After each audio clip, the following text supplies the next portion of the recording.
The first bill that we have is House File 4513.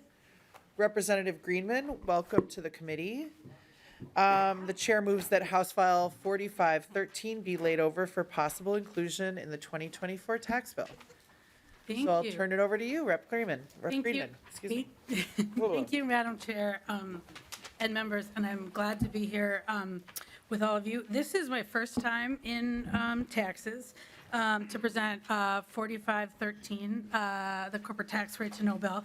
And it's fitting that my first bill in taxes is something that's near and dear to my heart, the rights of Minnesotans to know what's happening in their economy and in their democracy. This is a bill, when we talk about what the bill actually does, it's very simple. It requires the biggest corporations in the United States, corporations making over $250 million in gross sales and receipts, and that are doing business in Minnesota, that their state corporate franchise information from the M4s would be made public after 3 years. This bill ensures that Minnesotans and their elected representatives have the information that we all need to make governing decisions. I mean, how can the public and their elected representatives make decisions about how to structure our corporate tax code if we don't know how it's impacting our biggest companies? And how can we decide where to spend our general fund revenue through direct spending or tax expenditure spending if we don't know who's benefiting from these policies or whether they're achieving their goal? And with the growing power of corporate monopolies, how can we assure the public that corporations are not taking advantage of the secrecy of the tax code to amass more wealth and power in an economy, in our economy, and to influence our government? These are the questions that inspired this bill. It's a simple bill that will not answer all of these questions, but it is a start. It sheds light on how the biggest corporations in the United States are benefiting from and contributing to Minnesota's shared resources. The bill balances the compelling public interest in the right to know and the right of the public to know with safeguards to protect these corporations. Safeguards like it prohibits disclosure of corporations' federal returns. It provides a waiting period of 3 years before information is disclosed, and it applies to all companies, whether they are headquartered here in Minnesota or not, as long as they have sales here. The fact is that this type of disclosure is already happening with a number of different corporate entities, publicly traded companies, nonprofits, unions, and for nonprofit corporations, the disclosure is much more detailed, including the salaries of their staff and other things. And so this is focused on the sales, the expenditures, the kinds of things that are on the M4, where other corporate entities have much more rigorous disclosure. This bill only requires the disclosure of Minnesota's the income, the apportionment factors, the tax deductions, and the tax liabilities. Why do we need this information? Simple. 80% of Americans believe that corporations are not paying their fair share to the common good. Madam Chair, to that point. Representative Davids, we're going to wait until Representative Greenman finishes her bill presentation before we move Thank to you, Madam member Chair. discussion. Thank you, Madam Chair. Representative Greenman. Step out of this building and listen to Minnesotans around the state, and you'll hear stories about big corporations that are getting bigger and more powerful. And they're right. The evidence shows that they're right.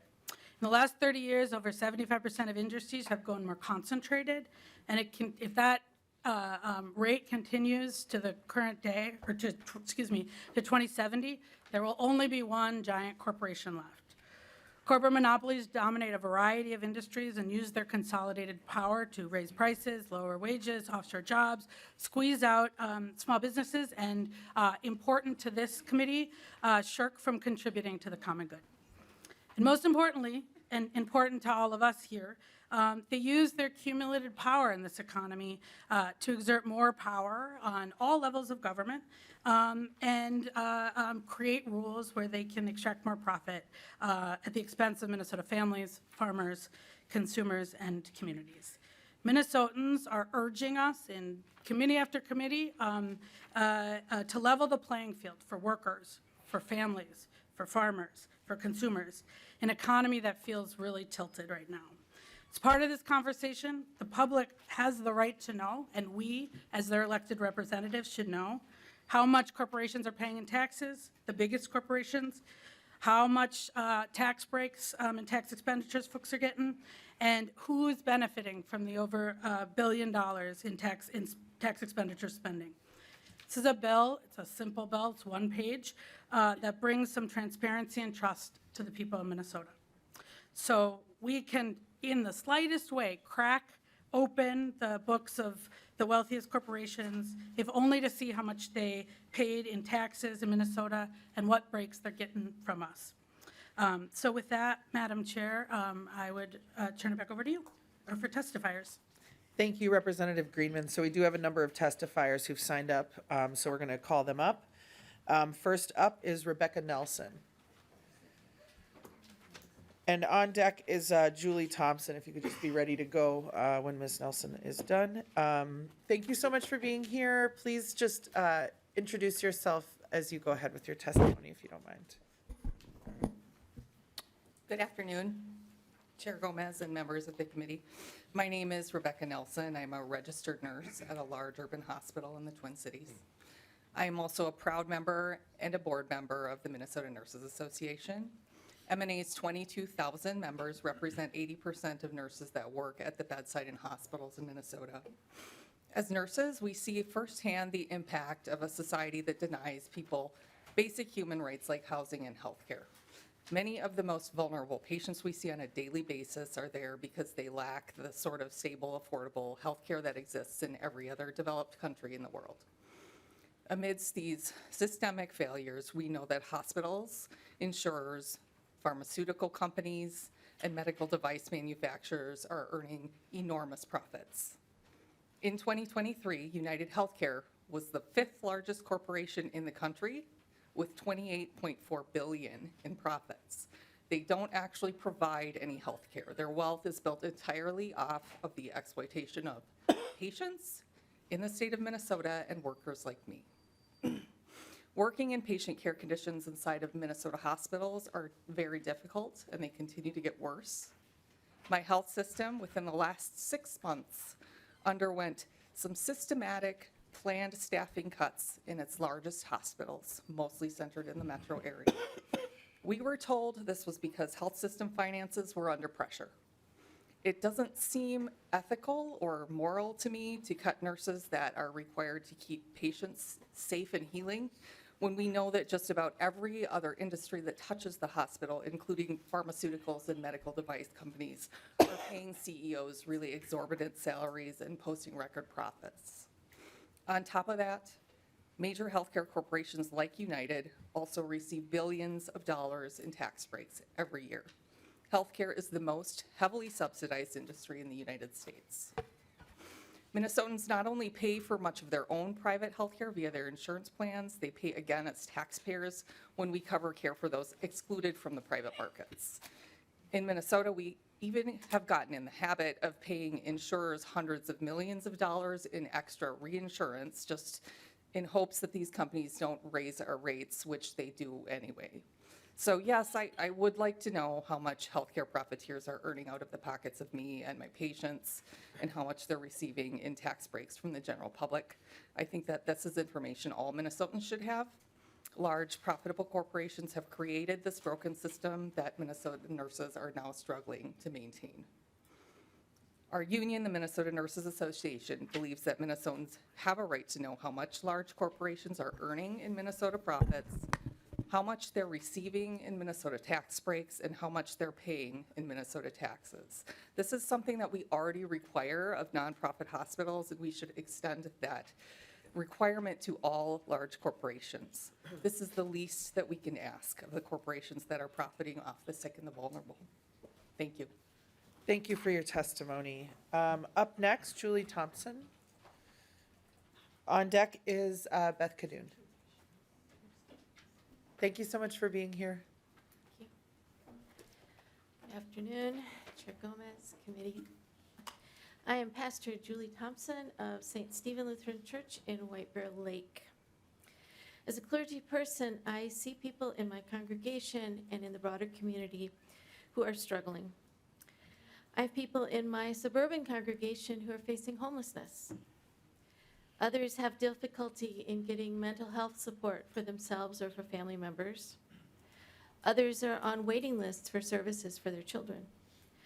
Older citizens struggle to stay in their homes because they do not have transportation options after they can no longer drive. There are programs and policies that are designed to help these people to continue to live safe and productive lives. But sadly, there are not always the public resources available to make sure that everyone who needs help gets it. We expect our elected leaders to make informed and just decisions about how we raise and spend revenue to build a Minnesota where all of us can thrive. But our elected leaders need accurate information to make these decisions. In addition, we as Minnesotans have a right to know what wealthy corporations make in profits, what Minnesota state tax breaks they receive, and how much they're paying in Minnesota state taxes. You will likely hear from corporations that do not want to make this information easily available to the public and to lawmakers. But to that, I would quote the words of Jesus. All who do evil hate the light and refuse to go near it, for fear their sins will be exposed. But those who do what is right come to the light so that others can see that they are doing what God wants. I urge you to support House File 4513. Thank you. Thank you, Pastor Thompson. Up next is Beth Kadoun. Welcome to the committee. Welcome back to the committee. I don't know, have we heard from you, Ms. Kadoun, this year?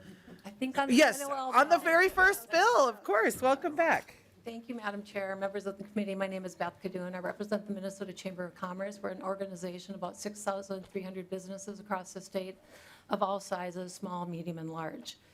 We do oppose this bill as it violates the longstanding principles of taxpayer confidentiality, likely runs afoul of federal law that prohibits states from releasing tax return information, and undermines Minnesota's competitiveness, as other states do not require similar public disclosure of confidential tax return informations.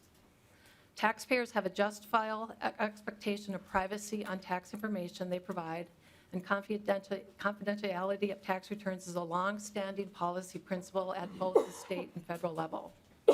IRS Code 6103 provides that tax returns are not subject to public disclosure and prohibits sharing of federal information with states unless they have similar safeguards. The sharing of information has been important at the state level to help in compliance efforts and tax enforcement. Minnesota's tax system is based on federal law, and the returns and information are very intertwined. I'm not sure how Minnesota could actually enact this type of disclosure without running afoul of that federal law. For example, if you look at the corporate franchise return M4, the first 3 lines ask about the federal return information. If you look at Form M41 on the income calculations for corporate franchise tax, line 1, corporations required to put their federal taxable income. Line 2A, federal deduction for taxes paid on net income and minimum fee. Line 2B, federal deduction for capital losses. Line 2C, federal deduction for federal income taxes. And there's more of those lines, so I won't go through them all. Minnesota would be an outlier, as other states do not require this disclosure. There was a similar bill that was just moving in Maine this year. That bill was just amended this last week to provide aggregate data and not this type of disclosure. And that's similar in other states that do not do that. Aggregate data is something that current law allows. We think that's the better approach to get at the taxpayer information. We do believe that there's some great resources at the Department of Revenue that already aggregates this data. There's some great resources in your packets today from House Research that looks at, effective tax rates, that shows that Minnesota corporations have an effective tax rate of 8.43%. I would mention with that effective tax rate, we have, as you know, the #1 statutory rate in the nation at 9.8. With that effective tax rate, we're still higher than I think 42 other states' statutory rate. And realize that other states also effective tax rates would be lower because most states have single sales factor, research and development tax credit, and other things. The testifier you had in committee yesterday mentioned that other countries that are looking at more tax disclosure. A discussion of this type of disclosure is more appropriate at a country level, not especially for our multinational companies. There are competitive ramifications for states if they try to impose additional regulations such as this at the state level. It adds another barrier to companies looking to invest and grow in our state. As now, if they invest here, there would be sensitive information would be made public and also available to their competitors. We encourage policymakers to focus on laws to improve our state's competitiveness, not add additional burdens that will undermine investment and growth with requirements that are not imposed in other states or at the federal level. Thank you. Thank you, Ms. Kadoun.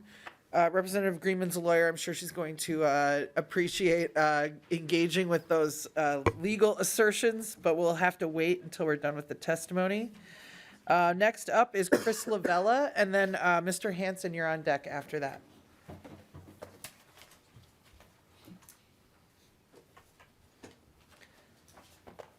Welcome to the committee. Thanks for being here. Just remember to read your name off as you go ahead with your testimony, please, for the record.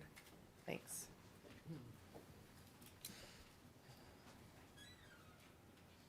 Chair Gomez and members of the committee, my name is Chris Lavalla. I am a security officer with more than 20 years' experience in the industry. I've worked for various subcontractors in the metro area. I'm also a proud member of SEIU Local 26. As a security officer, I've worked for and protected many of the largest corporations in Minnesota, but I have never been employed by them because large corporations prefer to move rank and file workers like me into subcontracted positions with outside firms. That is just one example of the ways in which large, powerful corporations have eaten away at the social contract that used to sustain a thriving middle class. Corporations like the ones I help protect used to be engines of upward mobility, but it is obvious now that they are more focused on quick profits rather than long-term investment in their workers and communities. Now, while they earn good record profits, my coworkers and I struggle to earn a living wage and negotiate fair contracts. Corporations headquartered in Minnesota benefit from the infrastructure, workers, and environment that we have all created. And I think it is fair that we should know how much they are contributing to that shared obligation. Being a subcontractor means we can be removed from the client's premises, often without giving a reason for the removal. There is no such thing as job security as an employee of a subcontractor. This type of worker intimidation is common and makes it very difficult for our union to effectively represent us. I have personally seen this play out time and time again in my years working in the security industry. As Minnesota workers, we keep these corporations running. And as individual taxpayers, we don't get to write off our rent or groceries, and we certainly do not have lawyers and accountants that can hide our earnings in foreign tax havens.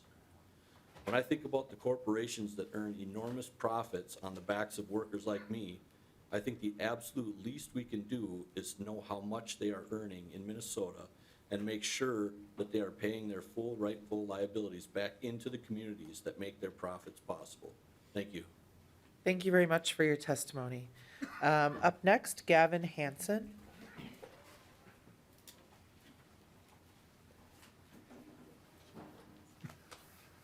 Good afternoon, Madam Chair, members of the Tax Committee. My name is Gavin Hanson, and I'm here today on behalf of the Minnesota Business Partnership.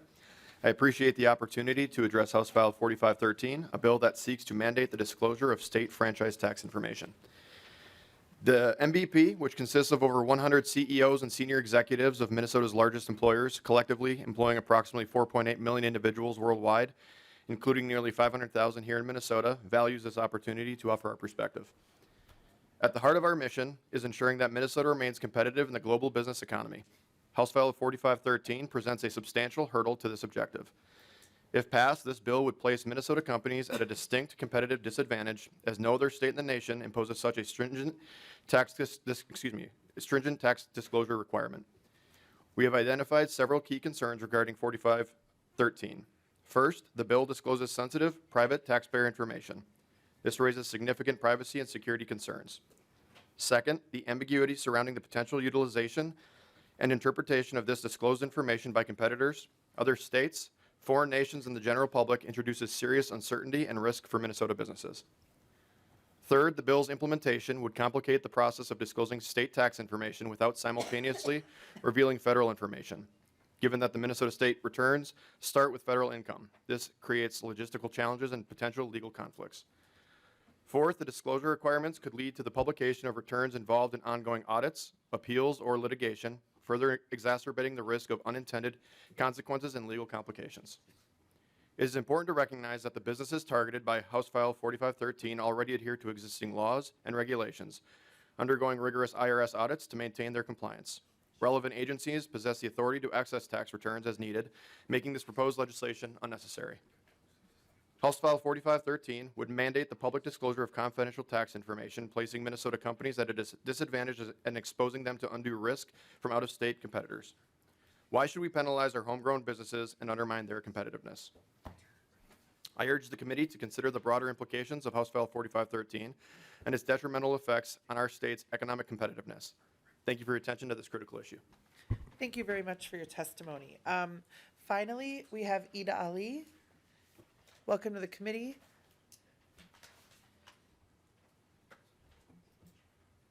Thanks for being here. Just remember to say your name for the record as you're getting started with your testimony, please. Thank you, Madam Chair and members of the committee. My name is Eid Ali, and I'm the president of Minnesota Uber and Lyft Drivers Association, also known as MOLDA. It's an organization that advocates for the drivers, and as many of you are aware of, we have had a bill last year that was vetoed by the governor.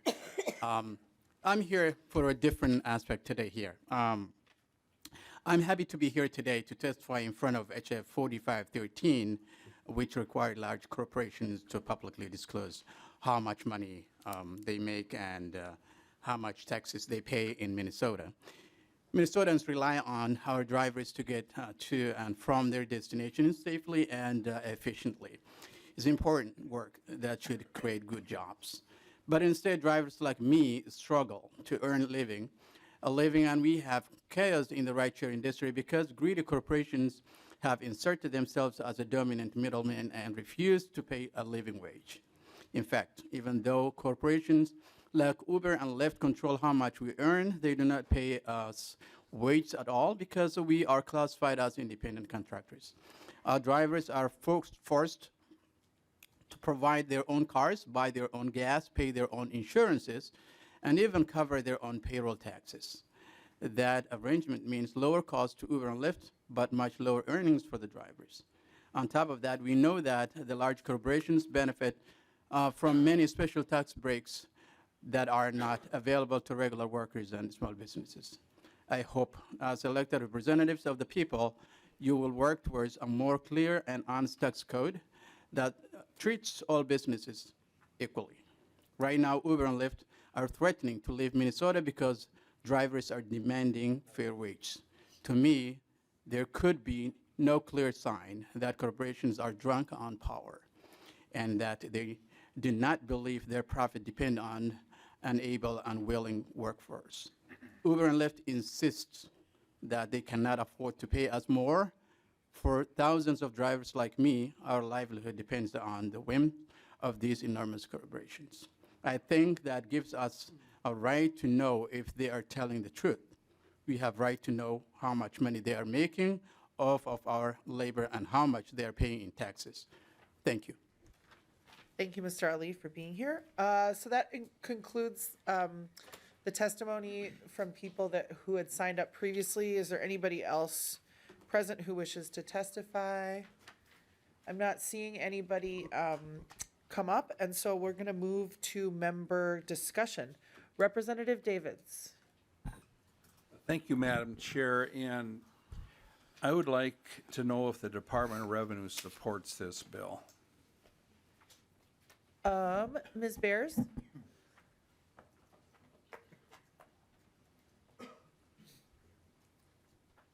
Thanks for being here. Good afternoon, Madam Chair, members of the committee. For the record, my name is Joanna Bears. I'm the Legislative Director at the Minnesota Department of Revenue. And Madam Chair, Representative Davids, we have no policy position on this bill. Thank you, Ms. Bears. Representative Davids. Thank you, Madam Chair. That was smooth. The pastor talked about quoting Jesus and about sins, and this is just rhetorical. What sins are the corporations? What are they sinning about? I thought that was a very interesting comment. And then the author of the bill talked about the secrecy of the tax code.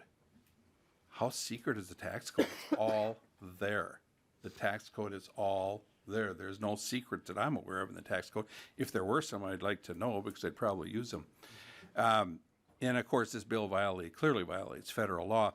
But, and this is a serious question, to the author of the bill, you mentioned that corporations need to pay their fair share. What is that number? I believe that the pastor was talking about the shining a light on things rather than implying that anybody was sinning, but saying that, you know, when a light is shown, those who don't have sin don't have to worry about it. But we'll go to Representative Madam Greenman. Chair, you might want to listen to the tape on that.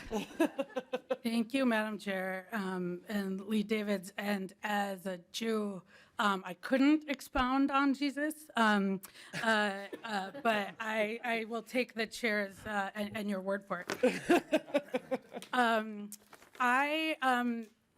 To your question about a fair share, you know, I believe in a democracy. Our constituents to decide what is fair and how those rules work to what we are contributing and the resources we share together. I also think we need information to determine that. And I think that one of the testifiers talked about sort of the appropriate authorities have the information they already need, but I'm looking at the tax committee, and I don't think you have this information. Correct me if I'm wrong, but it's hard for me to understand how you guys could make that decision without knowing, especially when we're talking about our biggest companies, who I think we heard about the impact that they're having far beyond just sort of what they're selling, threatening to pull out, controlling sort of the health insurance decisions that they make.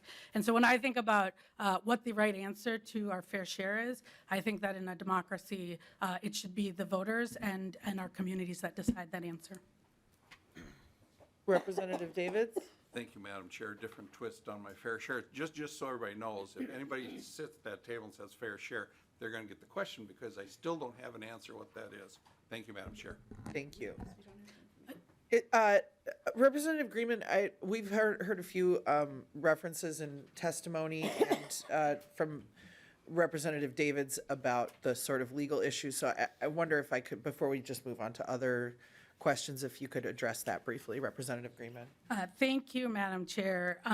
So we designed this specifically and with the help to ensure that we do not run afoul of 6108.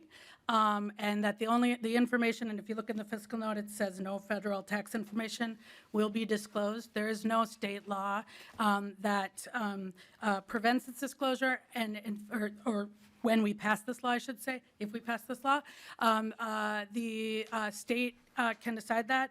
And there are no other sort of provisions that prevent us from doing this.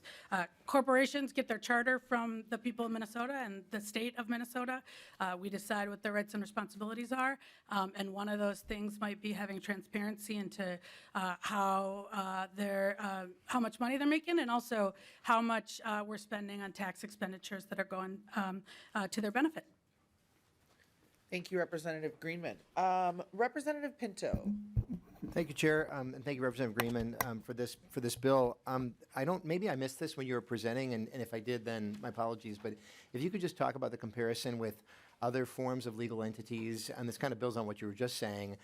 We have these entities that don't have flesh and blood; they exist only as creations of the law, and many of them have requirements of transparency. Whether because they're nonprofit corporations or because they're publicly traded entities. And just so the idea that like this is disclosing something that would be really shocking for a legal entity to disclose, if you could just expand on that. Thanks. Thank you. Representative Greenman. Yeah, thank you, Madam Chair and Representative Pinto. And I think that that's an important point because, you know, the federal law exists because lawmakers decided it did, not because of some inherent right. Again, we at the state level charter our corporations. As you were referring to, if you go online and look at a 990 from a nonprofit, it is in all this information and more. And so there is a regime of disclosure that fits the purpose of what the disclosure is required for. In publicly traded companies, there's a calculation that lawmakers made at the federal level that people need that information to make sure that the markets work and good investments, and make sure that when the public is shareholders, there's some transparency there. In this case, I think we should make the policy decision that both the public and lawmakers need this information when you're going to make decisions about the $1 billion of expenditures that go to corporations. Like, is that a good use of our resources, or should we be putting it towards education? It might be a good use of our resources. You know, it might be that the deductions for interest and the deductions for charitable contributions and are actually, and the R&D are doing their job.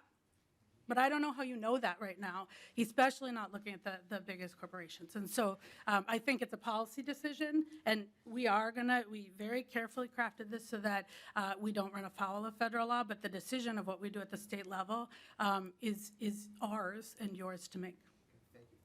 Thank you, Chair Pinto. Up next, Representative Whitty.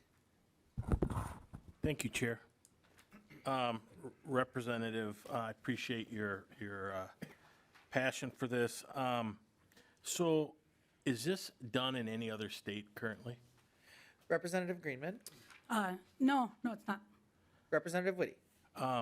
And our tax rate is at 9.85, one of the highest in the country. My question would be, you know, there's a lot of great Minnesota companies that started off in the basements and the garages and really have kind of been leaders throughout the country. I think of Target, I think of Best Buy, General Mills. Are there any unintended consequences that could hurt these companies? Like with other companies outside the area, knowing some of their information that could, you know, be used against them? Thank you. Representative Greenman. Thank you, Madam Chair, and thank you, Representative Whitty, for allowing me to clarify a piece of this bill. So this applies to all companies in the United States making over $250 million a year if they have any sales in Minnesota. And so an Amazon and a Target, if they reach that threshold, there's not a specific, and that was important, because I think, to your point, it's important, and we know that lots of these corporations, these big corporations, are having incredible amount of influence, even when they're not headquartered here. What I will say is I hear unintended consequences, slippery slope, anti-competitive. I hear a lot of those terms a lot in a lot of the bills I'm working on. And one of the things that I think is clear is that we heard that last year, and we heard that the year before, and we heard that year before that, and we heard the year before that. And I'm looking at these slides, and I'm looking at the forecast and saying, well, corporate revenues are going up, profits are going up. And so either we don't trust that, or it just isn't happening. It isn't true. And I think part of the things that makes Minnesota a great place to do business is that we have a thriving democracy, we have a thriving economy, we have people who are invested in their community. And one of the things we're saying here is people are questioning whether they have power in our democracy. They're questioning, small businesses are questioning whether they can compete with Amazon or with, United Health or whatever it is. And so I think that this is about that too. This only cuts at $250 million. So most businesses in Minnesota, the little guys, right, aren't going to disclose. Now, we can make a policy decision different than that, but what I think the important questions are really about those businesses that are big enough that they're exerting influence, not just by what they buy and sell, but they're actually exerting influence on our daily life. They're what we're hearing the public talk about,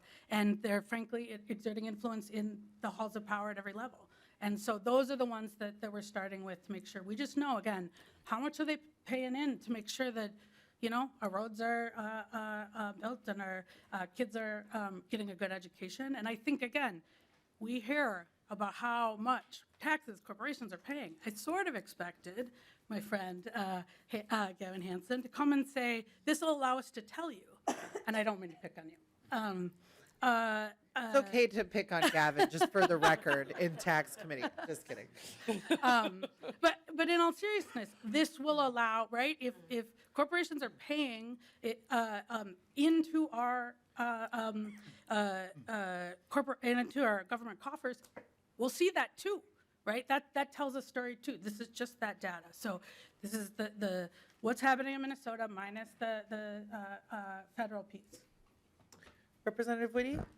Thank you for that. Yeah, I know the fabric of our great state. They all have foundations. They all help in many different ways, and obviously those pieces can be seen also. But I do get worried about what the consequences could be. But also, looking at the data, not so much about leaving the state, but are they expanding in our state because we're putting so many pieces on them. And that's where I think our great citizens of Minnesota kind of lose because they're not expanding and they're not creating those jobs that I think they want. So I look forward to seeing more of this and hearing where the data goes with it. Thank you. Thank you, Representative Whitty. Up next, Representative Robbins. Thank you, Madam Chair. Thank you, Representative Greenman. Welcome to the most fun committee. We always have a great time here. So if it's your first time, you've been missing out. I have so many questions, honestly. I appreciate you bringing this bill. I think I probably am not going to be supporting it. And my first concern is, I think that anti-competitiveness goes without saying. I mean, if we are the only state doing this, like, we already are the highest corporate tax rate. We already have this complete outlier guilty tax. We already have found lots of ways to disincentivize corporations to be here, and this is just adding fuel to that fire. But I am worried about the legality of it, and I know you briefly addressed that, but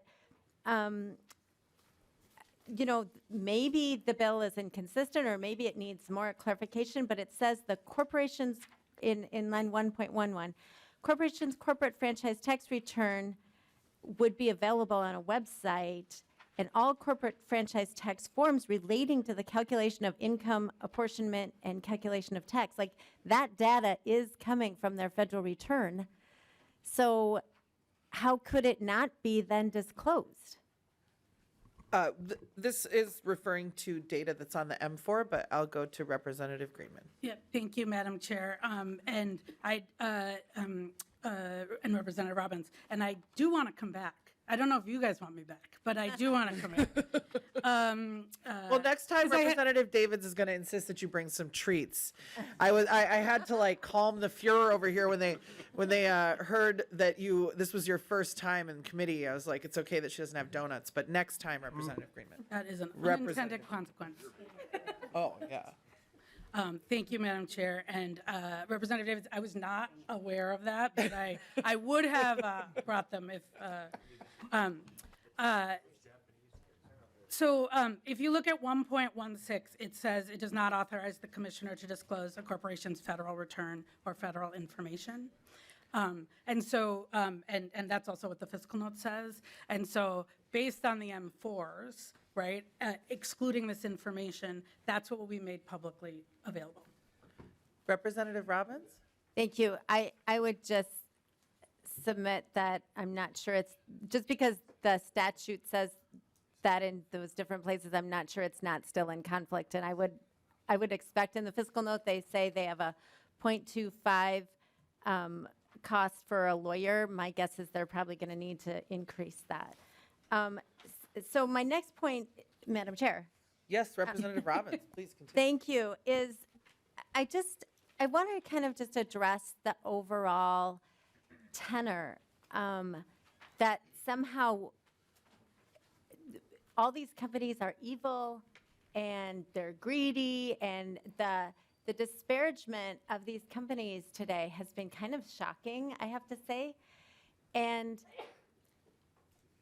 I'm not saying everyone's a good actor. I do think most people are, whether big business, small business. I think most job creators are acting in good faith. They provide really good jobs. They provide innovation. They provide so many opportunities for our state. And I think at every turn, it feels like we are trying to push them out the door. And I just, perhaps, Madam Chair, at some other hearing, we could have the deed commissioner come, because I've been in meetings with the deed commissioner, and they sing off a totally different song sheet. They're like, we want more companies. We want to attract more investment. We want to provide all these incentives that now are seen as greedy. Like Deed actively recruits companies here with big tax breaks.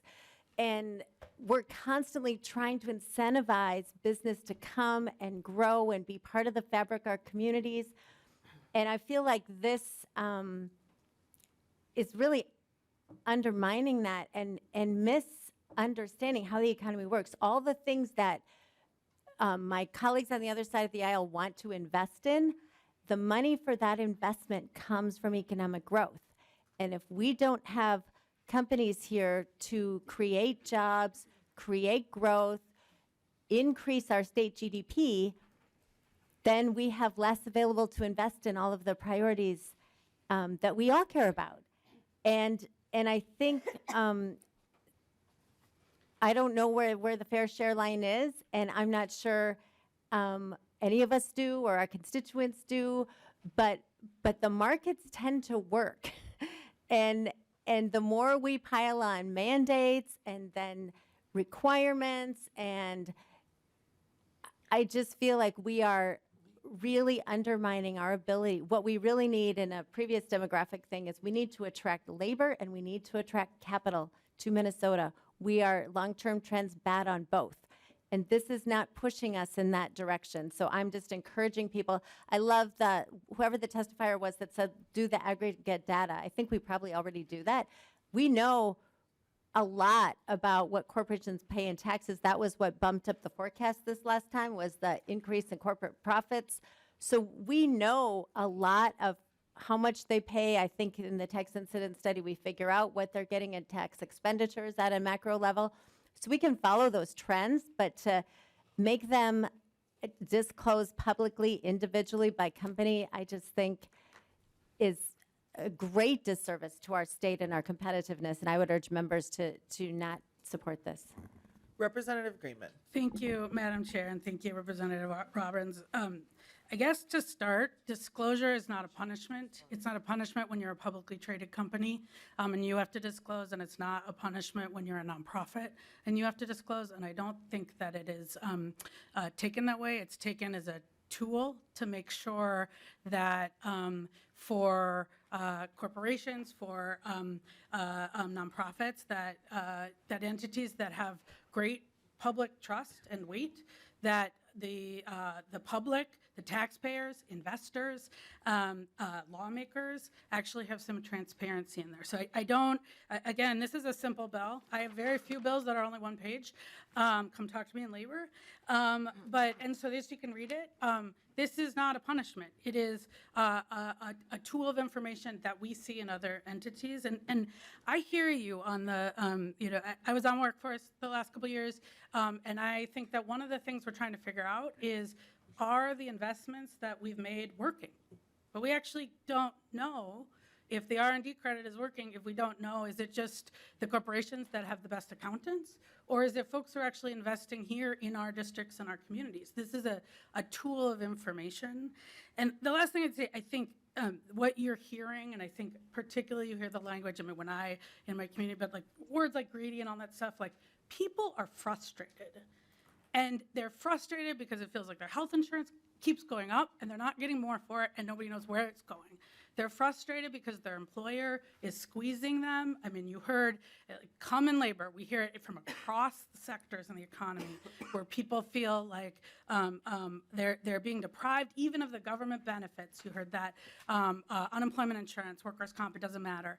And so I think that what you're hearing behind those words is a deep frustration. And what I think we should take it as lawmakers is an obligation to act in a way. And again, this is just transparency. I think we probably need to act on the information that we have, but in order to make good decisions, we actually have to have that information. And so I don't think that it is inconsistent with what I think we need to do here in Minnesota, which is make it a great place to be a worker, make it a great place to open a small business, make sure we have fair markets where those small businesses can compete, which is another piece of this that I think would make sure we have tax fairness. And again, if corporations sort of are paying more than they should, or if the expenditures are working, great, let's see it, we'll see it. Again, there's nothing, disclosure is not a punishment. It's not a punishment for nonprofits, and it's not a punishment for publicly traded companies. All right. Okay,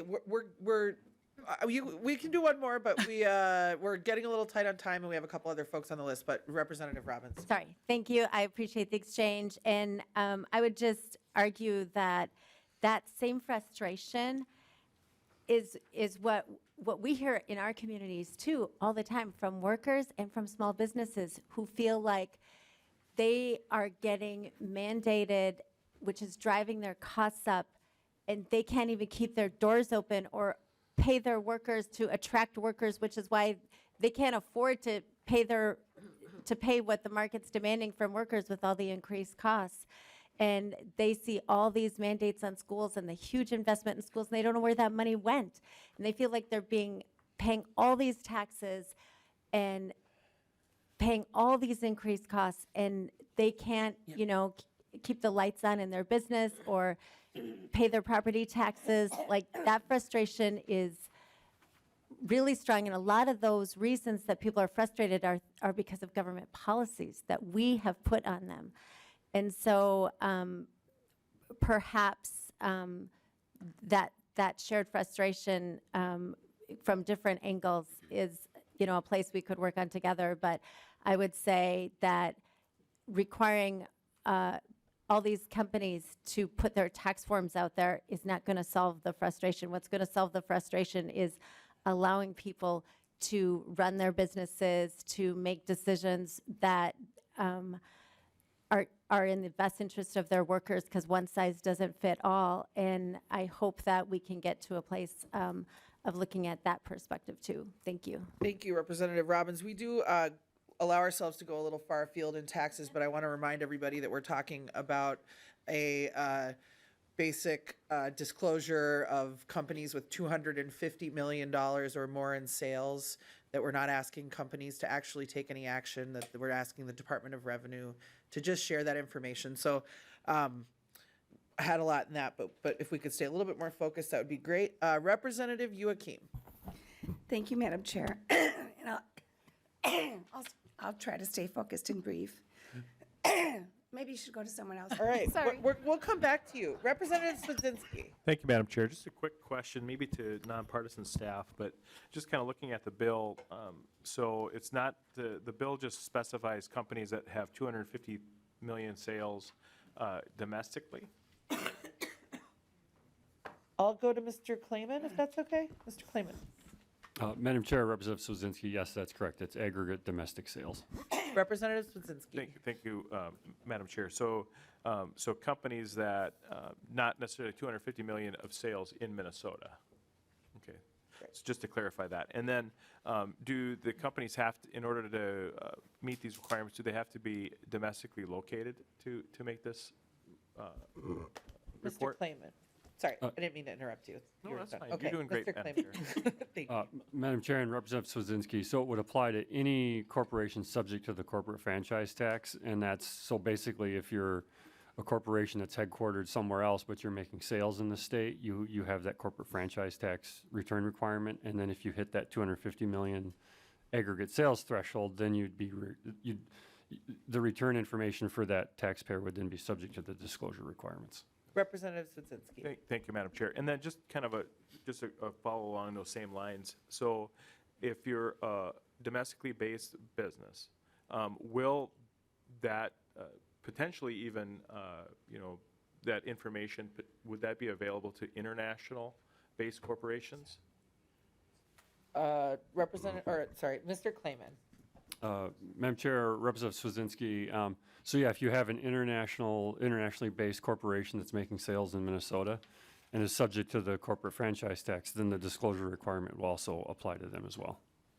Representative Sounds good. Swazinski. Thank you, Madam Chair. So just, I think just to put it, so as long as if you're not selling in the United States, if you're not selling in Minnesota,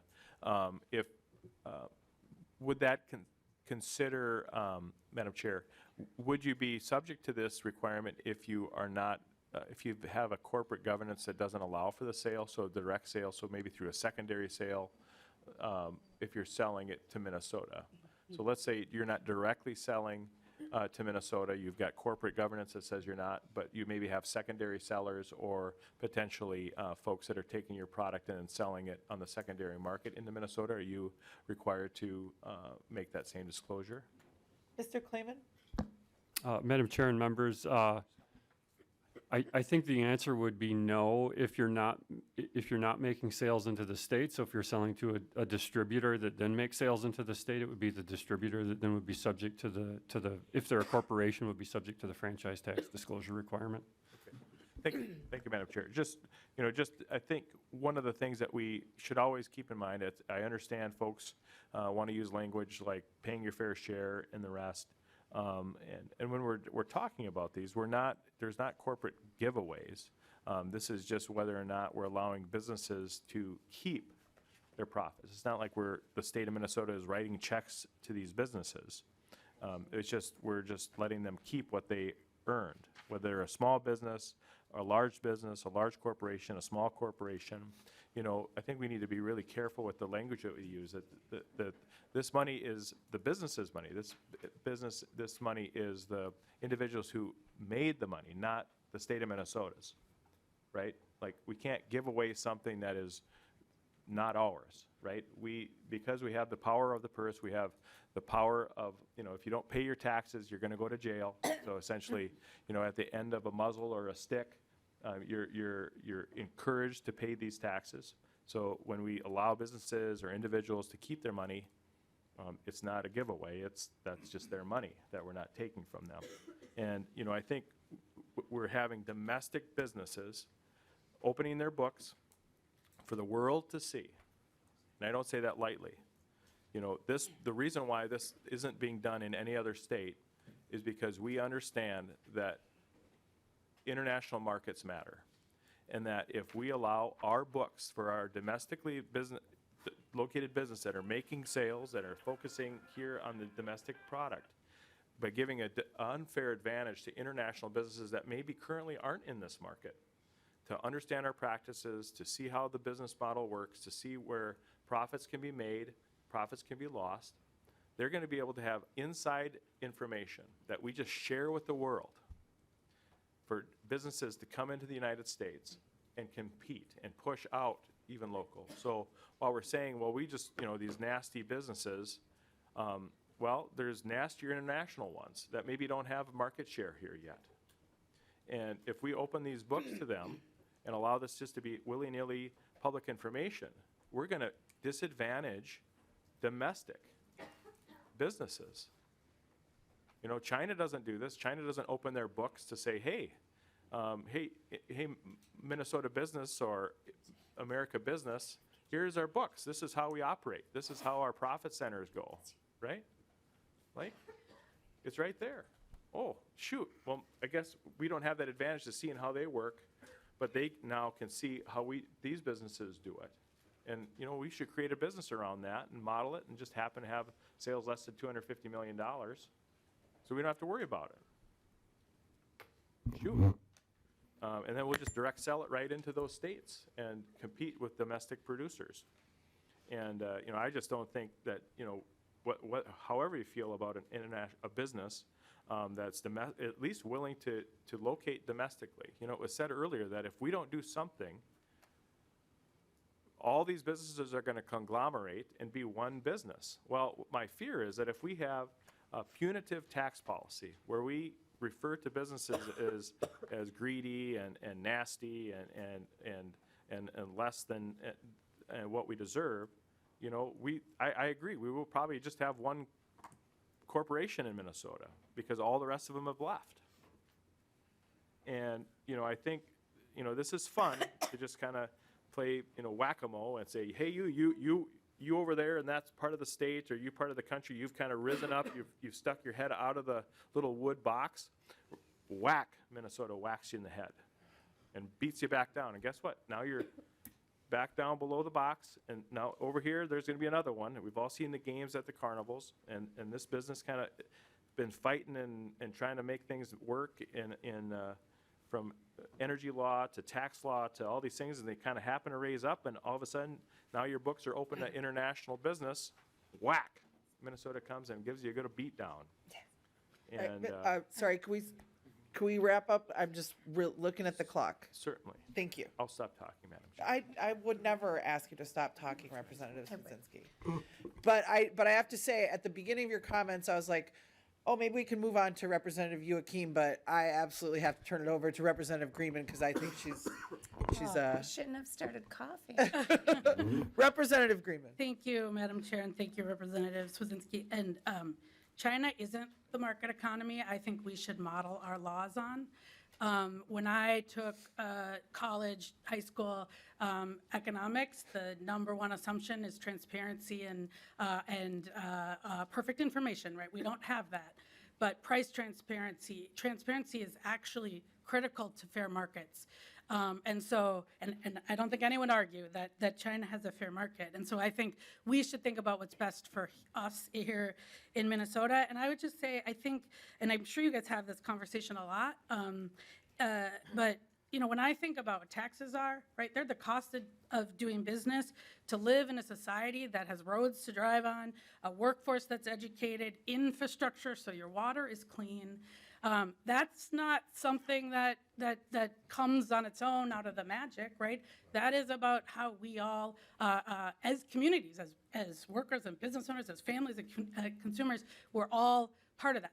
That's what taxes are. And so I think that what we're talking about here is whether or not we think, as lawmakers or the public, that those are that the tax expenditures that we're spending our collective resources on are working and are advancing our goals. And I think that that's fundamentally a question for